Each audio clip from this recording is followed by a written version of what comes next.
தீட்டானது. அந்த காலத்துல சில சாப்பாடு வந்து தேவன் சாப்பிடக்கூடாதுன்னு சொல்லியிருப்பாரு. அதாவது இந்த எலி இது தவளை அந்த மாதிரிலாம் இந்த காலத்துல ஒரு சில இடத்துல பாம்பு இதெல்லாம் சாப்பிட்றாங்க இல்லையா, அந்த மாதிரிலாம் சாப்பிடக்கூடாது. பன்றி இறைச்சி அதெல்லாம் வந்து பழைய ஏற்பாடுல அந்த சட்டம் இருந்துச்சு. சில வகையான இதை வந்து சாப்பிடவே கூடாது, அது தீட்டுன்னு சொல்லி.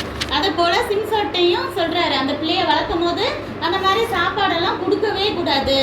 அதே போல இறந்த உடல், அதாவது மனுஷங்களோ மிருகங்களோ யாராக இருந்தாலும் தொடக்கூடாது. அதாவது ரொம்ப க்ளோஸ் ரிலேஷன்ஷிப் தவிர மற்ற யாரையுமே தொடக்கூடாது இறந்தவங்களானாலும் அப்படின்னு சொல்லி கட்டளைகளை கொடுக்குறாரு.